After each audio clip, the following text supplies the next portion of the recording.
तो hello friend, स्वागत है आज का एक नए वीडियो में। ठीक है, आज का टॉपिक है मुगल साम्राज्य। मुगल साम्राज्य स्टार्ट करने से पहले प्राचीन भारत भी देखेंगे। ठीक है, जब मुगलों ने आक्रमण किया तब भारत की स्थिति कैसी थी और ऐसा क्या आवश्यकता पड़ गया था कि मुगलों को भारत में आक्रमण करना पड़ा। ठीक है, तो इन सब टॉपिक्स के साथ चर्चा करेंगे आज।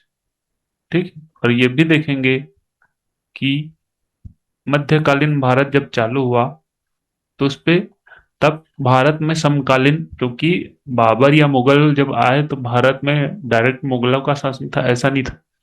भारत में तो पहले से चल रहा था ना, कोई और डायनेस्टी पहले से शासन कर रहा था। तो भारत में जब मुगल आए तो मुगलों के आने का कारण क्या था। ठीक है, तो मुगल में सबसे पहला था शासक जो था वो था जहरुद्दीन बाबर। जहरुद्दीन बाबर की कैसी पर्सनालिटी थी, ठीक है, कौन कौन सा युद्ध किया और ऐसी क्या आवश्यकता पड़ गई कि इनको भारत आना पड़ गया, ये सब पर भी अपन धीरे धीरे पढ़ने की कोशिश करेंगे। लेकिन अभी थोड़ा सा बैकग्राउंड देख लेते हैं। ठीक, तो बात चल रही है मध्यकालीन भारत की। ठीक है, मध्यकालीन भारत उस समय को कहते हैं जब प्राचीन भारत से 6000 बीसी से 650 एडी, और 650 से 500 एडी आया, फिर 1500 एडी आया। ठीक है, तो 500 से 1500 एडी को रखा गया है मध्यकालीन भारत में। और इसके बाद जो है वो आधुनिक भारत है। ज्यादातर इसको 1947 तक ही कहा जाता है, लेकिन ये प्रेजेंट डे भी ले लो क्योंकि अभी तक भी तो चलेगा ना। अभी को किस में करोगे। ठीक, तो इसी में अपन पढ़ेंगे पहले बाबर। अब जब जहीरुद्दीन बाबर आया तो मध्यकालीन का भारत कहाँ पे था वो देखते हैं। थोड़ा बैकग्राउंड देख लेते हैं। ये इतिहास है। ठीक, यहाँ से लेकर यहाँ तक विजयनगर साम्राज्य तक, इसमें सब हो गया है। सिंधु घाटी सभ्यता हो गया है, ताम्रपाषाण युग हो गया, वैदिक सभ्यता हो गया है, जैन धर्म, बौद्ध धर्म, मगध साम्राज्य, मौर्य साम्राज्य, गुप्तोत्तर कालीन, मौर्योत्तर कालीन, चेर, चोल, राजपूत, पल्लव, कल्याणी के चालुक्य, ये सब हो गए हैं।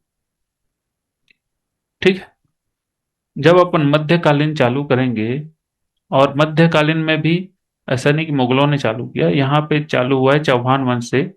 लेकिन हम पढ़ रहे हैं क्योंकि मुगलों के बारे में। तो जब मुगल आए तो यहाँ पे जो शासक चल रहा था वो था लोधी वंश। ठीक है, 1551 से लेके, सॉरी, 1451 से लेके 1526 तक ये लोधी वंश चल रहा था। ठीक है, तो मुगलों में सबसे पहले आए बाबर। ठीक, तो बाबर के बारे में भी थोड़ा सा जानकारी लेना यहाँ पे जरूरी है। तो बाबर के बारे में सबसे पहला बात यह कहा जाता है कि सन 1494 में मात्र 12 वर्ष की आयु में ही उसे फरगना घाटी का शासक का पद सौंपा गया। कितने वर्ष में सौंपा गया? 12 वर्ष। 12 वर्ष ऐसे देखोगे तो कुछ उम्र नहीं होता है, खेलने खालने की उम्र है। ठीक है, तो 1494 में बात चल रहा है, और 12 12 वर्ष की आयु में ही फरगना घाटी। अब फरगना घाटी कहाँ पे है?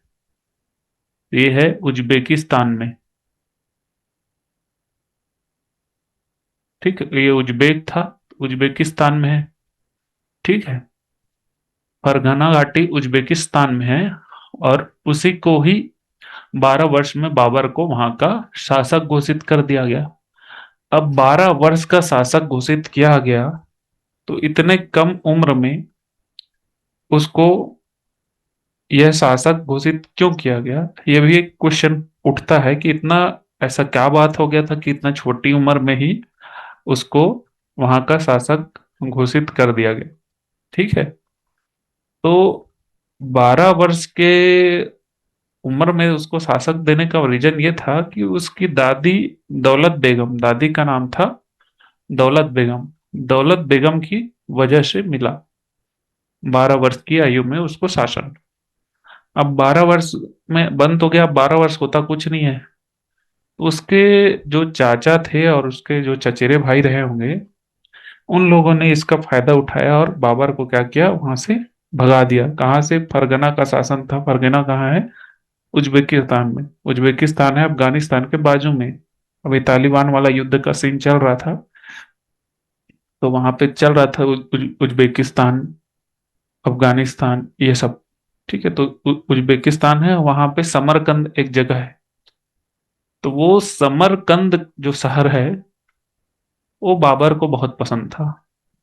और हमेशा उसके मन में ये इच्छा थी कि वो हमेशा समरकंद को जीतना चाहता था। जब इसके चाचाओं ने इसको भगा दिया, तो वो ये इच्छा के साथ कई सालों तक निर्वासन में जीवन बिताया।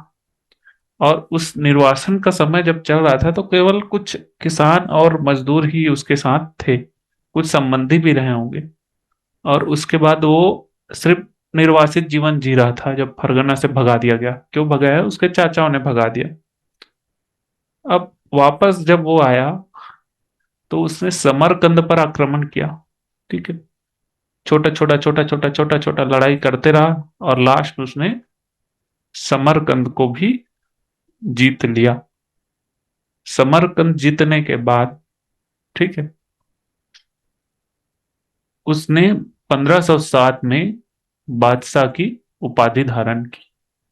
बादशाह की उपाधि धारण की। ठीक है। बाबर को अन्य नामों से भी जाना जाता है। और क्या क्या नाम हो सकते हैं? कलंदर, गाजी इत्यादि नामों से भी जाना गया। गाजी का मतलब होता है दानी। ठीक है, गाजी का मतलब होता है दानी। तो उज्बेक था, और गाजी का नाम से भी जाना गया, और ये होता है दानी। बाबर के बारे में ऐसा भी कहा जाता है कि केवल जब व्यायाम व्यायाम करते हैं ना, एक्सरसाइज, व्यायाम के लिए ही दो लोगों को अपने कंधों पर लाद कर, बैठ कर तो नहीं, लाद कर अपने कंधों पे एक तरफ एक जन को रखता था, एक तरफ एक जन को। दो लोगों को कंधे पे लाद कर उन्नयन चढ़ाई करता था। उन्नयन मतलब चढ़ाऊ। जैसे कोई पहाड़ी है, एक नीचे से ऊपर जाओगे तो हल्का ढलान ऊपर की ओर रहता है। ठीक है, तो उन्नयन ढाल पर दौड़ लेता था, इतना शक्तिशाली था ये। दो लोगों को अपने कंधे पे बिठाता था और बिल्कुल ऊपर दौड़ चले जाता था, सिर्फ एक्सरसाइज या व्यायाम के लिए। और एक बाबर के बारे में ये भी कहा जाता है कि ये हमेशा जब भी भारत आया, कहीं भी युद्ध के लिए जाता था, तो हमेशा ये शायद पहला शासक था जो नदी को हमेशा तैर के पार करता था। यानी इसके साथ घोड़ा गाड़ी, बैलगाड़ी सब रहे होंगे। ठीक है, लेकिन यह हमेशा नदी को, जब भी कहीं नदी मिलता था युद्ध के दौरान, नदी को तैर कर पार करता था। और ऐसा कहा जाता है कि 2 बार तो इसने गंगा नदी को ऐसी तैर के नहीं, मतलब पार कर दिया था। ठीक है, तो 2 बार गंगा नदी को इसने तैर कर पार कर लिया था। ठीक है। ये हो गया एक बाबर के पर्सनालिटी के विषय में, कि कहाँ का राजा बना, कितने वर्ष में बना, और किस तरह से वह, उसका बचपन एक तरह से किशोरावस्था तक बीता। छोटे छोटे युद्ध तब के उसमें। 1494 में 12 वर्ष था, तो 1507 में देख लो, हिसाब लगा लो, 6 साल उधर और 7 7 6 13 दूने 26। वही अब युवान हो गया है। तो इस दौरान 26 वर्षों तक वह छोटा छोटा युद्ध करते रहा। अब इसकी नजर पड़ी भारत पर। ठीक है, भारत पर नजर क्यों पड़ी? इसका रीजन है।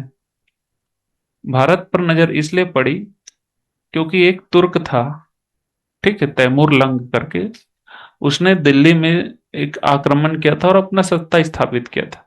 लेकिन उसके बाद यहाँ पे जो चल रहे थे सैयद और लोदी वंश, इनमें आपसी संघर्ष चल रहा था। ठीक था, तो एक ये बोल सकते हैं कि सत्ता की, क्या बोलते हैं, स्थिति सही नहीं थी। ठीक है, सत्ता में अस्थायी रूप से चल रहा था, स्थायित्व तो नहीं था। ठीक है। तो क्योंकि तैमुरलंग ने भारत पे आक्रमण किया था और यहाँ पे कुछ समय के लिए सत्ता भी स्थापित किया था, इसलिए बाबर के भी मन में कहीं न कहीं बाबर के भी मन में कहीं न कहीं ये विचार था कि दिल्ली जो है, यानी भारत या हिंदुस्तान में तैमूरों की, क्योंकि ये भी तुर्क था, उज्बेकिस्तान मतलब तुर्क है वो, ठीक है, तुर्की ही है हम, तो ये भी एक इसके मन में था कि तुर्क है, हमारी बिरादरी वाला है, तो हमारा भी शासन होना चाहिए वहां पे। ठीक। तो बाबर की एक इच्छा ये भी थी, इसी इच्छा की पूर्ति के लिए आ गया भारत। और भारत जब आया तो हिंदुस्तान में तब कौन था 1526 के आसपास? इब्राहिम लोदी। ये बहलोल लोदी का भतीजा था, लोदी वंश का सेकंड एम्परर था। ठीक है। तो बहलोल इब्राहिम लोदी अपना शासन चला रहा है, और इधर से बाबर बोल रहा है कि मैं भी दिल्ली में शासन करूंगा। तो जब भी दो राजा आएंगे और दिल्ली पे नजर जमाएंगे, तो क्या होगा? हमेशा युद्ध की स्थिति उत्पन्न होगी। अब युद्ध करेंगे। तो ऐसा कहा जाता है कि इसने बकायदा बाबर ने एक लेटर भी भेजा था इसको, इब्राहिम लोदी को, भाई दे दे, ठीक है, समझौता कर लेते, प्यार मोहब्बत से मान जाओ। तो इब्राहिम लोदी ने मना कर दिया। उसके बाद बाबर ने क्या किया? छोटा छोटा आक्रमण करना चालू कर दिया। कहाँ पे? दिल्ली में। ठीक है। इसके बाद भी लोदी तो माना नहीं, हम ना देंगे चल रहा था उसका। अब यहां से इन दोनों की ठन गई और ये एकदम तय हो गया कि अब तो भैया युद्ध ही करना पड़ेगा, युद्ध एकदम निश्चित है। ठीक है। तो 21 अप्रैल 1526 को पानीपत, पानीपत कहाँ है? हरियाणा में है। ठीक है।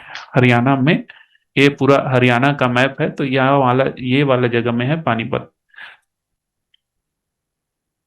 ठीक है। तो पानीपत के युद्ध में, पानीपत नामक जगह में युद्ध करेंगे, ऐसा तय हो गया है दोनों का। अब इब्राहिम लोदी और जहीरुद्दीन बाबर, जहीरुद्दीन बाबर के बारे में एक चीज बताना ये भूल गया था मैं, इसका नाम बाबर नहीं था। ठीक है। बाबर बाबर बोल जरूर रहे, लेकिन इसका नाम बाबर नहीं था, इसका नाम था जहीरुद्दीन। अब क्योंकि तुर्क समुदाय में कुछ पढ़े लिखे लोग नहीं रहते हैं ज्यादा, तो ये जहीरुद्दीन बोलने में थोड़ा सा तकलीफ होता है, तो फिर इसका नाम रख दिया गया बाबर। इसलिए इसका नाम पड़ गया जहीरुद्दीन बाबर। अब वापस लड़ाई में आते हैं। ठीक है, वापस युद्ध में आते हैं। युद्ध चल रहा है यहाँ पे इब्राहिम लोदी और जहरूद्दीन बाबर के मध्य। कब चल रहा है? 1526 के बाद चल रहा है। अब ये दोनों डिसाइड करते हैं कि अपन युद्ध लड़ेंगे, और उसी से तय होगा कि दिल्ली में किसकी शासन चलेगा, किसका सल्तनत रहेगा। और 21 अप्रैल 1526 को बाबर और इब्राहिम लोदी के मध्य युद्ध हुआ। और युद्ध में कौन जीता? बाबर। ठीक है। तो 1526 में ये पहला जो युद्ध था, ये बाबर ने जीता, और इससे क्या हुआ, एक तरह से मुगल साम्राज्य की नींव पड़ी। स्थापित नहीं हुआ है अभी, नींव पड़ा है, क्योंकि खाली पहला युद्ध है। इसके बाद आगे और मुगल साम्राज्य जैसे जैसे आगे बढ़ा, बाबर, हुमायूं, अकबर, औरंगजेब, शाहजहां। ठीक है, शाहजहां पहले आया, जहांगीर, शाहजहां, औरंगजेब और बहादुर शाह जफर तक गया था वो। ठीक है। तो इस तरह से ये मुगल साम्राज्य फिर स्थापित हुआ था, लेकिन अभी तो सिर्फ बाबर आया है। ठीक। अब बाबर इब्राहिम लोदी को हरा तो दिया, लेकिन इब्राहिम लोदी क्या ऐसी हार गया था क्या? ठीक है। तो इसने दो चीज बहुत महत्वपूर्ण तरीके से यूज किया था बाबर ने, कि पहला जो यूज किया था, वो यूज किया था तोप खाना। ठीक है। बाबर ने क्या यूज किया था? तोप खाना। क्योंकि तोप तब चलता नहीं था उतना, बाबर लेके आया तोप खाना। तो ये अगेंस्ट में चला गया इब्राहिम लोदी की। और एक इसने जो ट्रिक लगाया था बाबर ने, वो था कि तुगलुमा, तुगलुमा। ठीक है, तुगलमा नीति से जीता था। तो ये दोनों महत्वपूर्ण हैं, इसको आगे भी याद रखेंगे। ठीक। बाबर ने तोपखाना का यूज किया और नीति का यूज किया, इसलिए वो इब्राहिम लोदी को हराने में सफल हुआ। अब ये तुगलमा नीति सुने तो है, लेकिन तुगलमा नीति होता क्या है? तो इसके बारे में ऐसा लिखा जाता है कि इस युद्ध नीति में अपने विश्वस्त सिपाहियों के साथ रणभूमि में बीच में मौजूद राजा या बादशाह सेना को क्या करेगा? चार टुकड़ों में बांट देगा। ठीक है, चार टुकड़ों में बांट दिया। पहली दो टुकड़ी आगे की ओर बादशाह के दाहिने और बाएं छोर की ओर, व अन्य दो टुकड़ी पीछे की ओर इस तरह तैनात रहती थी कि सबसे आगे पंक्ति में ढेर सारी बैलगाड़ियां रखी जाती थी। एक इधर हो गया, एक इधर हो गया। अब बाएं छोर की ओर व अन्य दो टुकड़ी पीछे की ओर, यहाँ दो टुकड़ी पीछे, एक इधर और एक इधर। और सबसे आगे पंक्ति में ढेर सारी बैलगाड़ियां रखी जाती थी। यहाँ पे क्या है? बैलगाड़ियां। और उनके चमड़ों के रस्सों से आपस में बांध दिया, चमड़े के रस्से से बैलगाड़ी बांध देता था। और बीच में इतनी जगह छोड़ी जाती थी कि दो घुड़सवार सैनिक का एक साथ निकल सके। मतलब यहाँ पे बैलगाड़ी चल रहा है, लेकिन ये दोनों के चमड़ा जो रस्सी बांधे हैं उसमें क्या हो गया? गैप है। तो यहाँ बीच में इतना जगह छोड़ा जाता था कि दो घुड़सवार सैनिक ऐसे निकल सके। बैलगाड़ियों की मजबूत रक्षा पंक्ति के पीछे तोपखाना और धनुष बाण और के माहिर निशानेबाज तैयार होते थे। मतलब सामने पहले टिका दिया है बैलगाड़ी, अब बीच में गैप रखा है, वहां से घोड़ा से कूद कूद के इसके सैनिक आ रहे हैं। ठीक है। अब इसके बाद क्या है? धनुष बाण वाले भी हैं। ठीक है। और तोपखाना वाले भी हैं। तो बैलगाड़ी से पहले इसके सैनिक तो सामना कर सामने वाला पार्टी के, फिर जाके वो तोपखाना में जाएगा। तो इस इतनी मजबूत नीति के तहत ही इसने इब्राहिम लोदी को हरा दिया। तो ये बहुत महत्वपूर्ण युद्ध है इतिहास का, इसलिए भी क्योंकि यहीं से मुगल साम्राज्य की नींव पड़ी और यहीं से मुगल साम्राज्य का आगमन हुआ। ठीक है। तो इसको याद रखेंगे, ये डेट। पानीपत 21 अप्रैल 1526। बाबर लड़ा किसके साथ? इब्राहिम लोदी के साथ। ठीक है। जीता कौन? बाबर। क्यों आक्रमण किया था? क्योंकि तैमूरलंग का शासन पहले था, तो वो चाहता था तैमूरलंग का ही किसी तुर्क का ही शासन भारत में हो, इसीलिए भारत आ गया है। अब वापस चलो।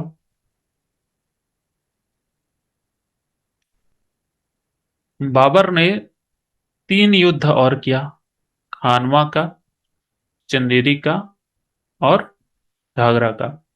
तो पहले देखते हैं खानवा। खानवा का युद्ध हुआ, वो हुआ 17 मार्च 1527 को। ये दोनों युद्ध, पानीपत और खानवा, बहुत इंपॉर्टेंट है। तो खानवा कहाँ है? तो मेवाड़, मेवाड़ राजस्थान में है।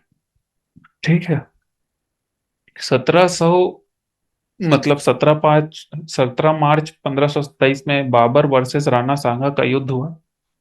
ठीक है। अब बाबर राणा सांगा के साथ युद्ध क्यों करेगा? क्योंकि राणा सांगा ने इतना बहुत शक्तिशाली राजा थे, और राजपूतों को इकट्ठा कर कितना ताकत इकट्ठा कर लिया था कि बहुत मजबूत था वो भारत में। मतलब इतना मजबूत था कि अगर बाबर के साथ उसका युद्ध नहीं होता और हारता नहीं, तो शायद दिल्ली में उसी का शासन आने वाला था।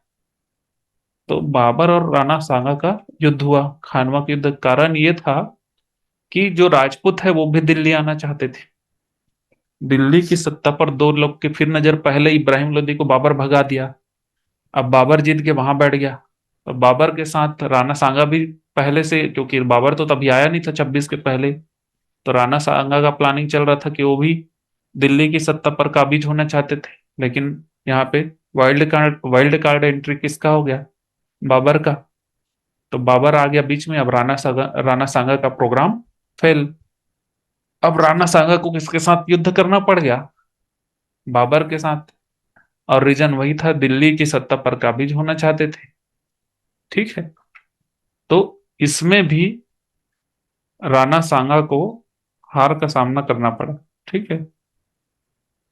राणा सांगा को हार का सामना करना पड़ा, और खानवा का युद्ध वहीं से फिर खत्म हो गया। ठीक है। खानवा का युद्ध जीतने के बाद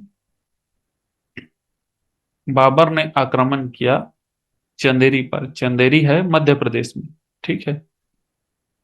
चंदेरी पर आक्रमण किया। चंदेरी चंदेरी में किसका तब शासन चल रहा था? मेदिनी राय खंगार का, ठीक है। और ये मेदिनी राय पर आक्रमण करने का एक ये रीजन था कि ये मेदिनी राय ने ही कहीं ना कहीं, जब ये राणा सांगा इसके खिलाफ लड़ रहा था, ठीक है, ये मेदिनी राय ने इसका साथ दिया था किसमें? खानवा के युद्ध में। एमपी वही पास में ही, राजस्थान के नीचे। तो मेदिनी राय ने कहीं ना कहीं सपोर्ट किया था राणा सांगा को, तो बाबर फिर पता था उसको। तो बाबर ने तय किया कि यहाँ भी आक्रमण करो। तो चंदेरी पर भी 1528 में आक्रमण हुआ, और वो फिर मेदिनी राय हार गई, फिर बाबर जीत गया, ठीक। अब इसके बाद आते हैं किसमें? घाघरा का युद्ध। घाघरा का युद्ध है बिहार बिहार नेपाल और तिब्बत के आसपास, क्या है? घाघरा नदी बहती है, ठीक है। राजस्थान का जो घाघरा पहनते हैं ना, वो भी उसी नदी के नाम से ही लिया गया है।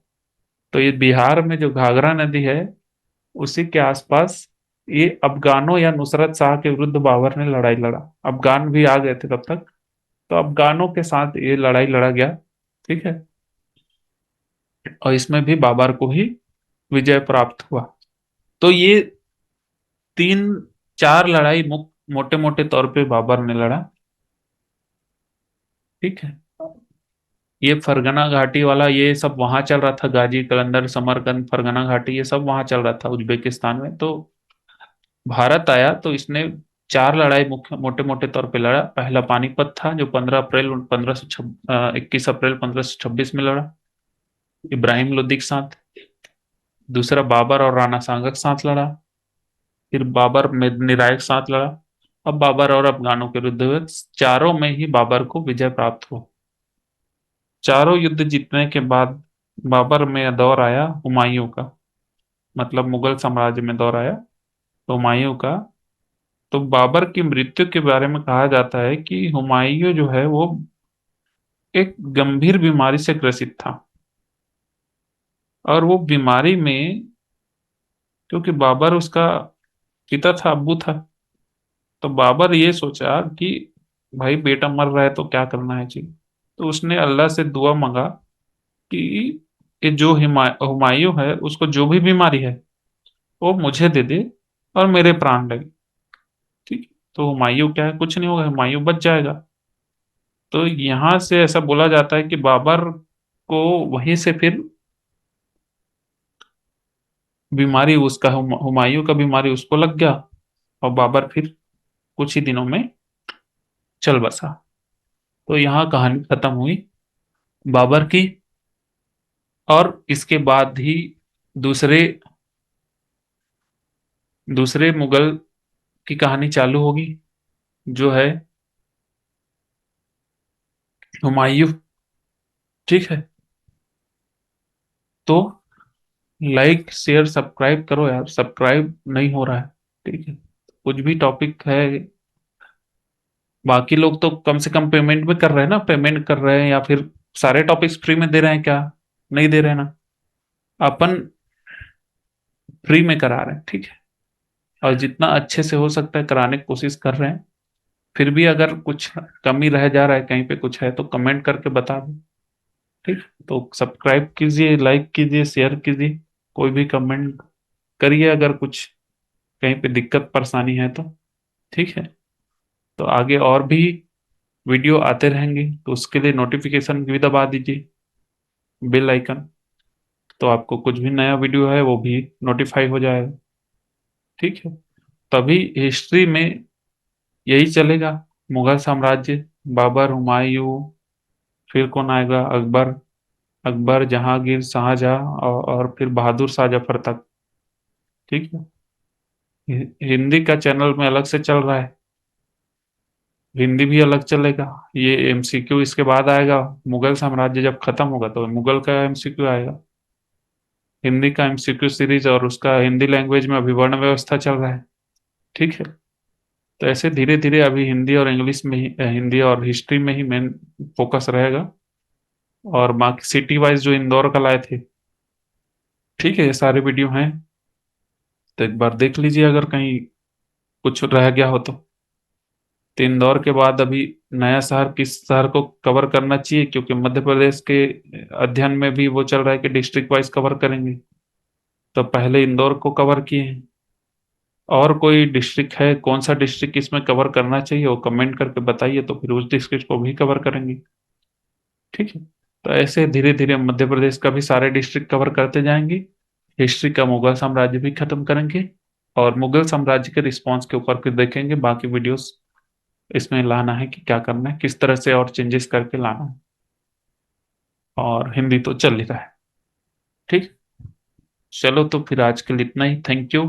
सब्सक्राइब करो यार, सब्सक्राइब करो, ठीक है।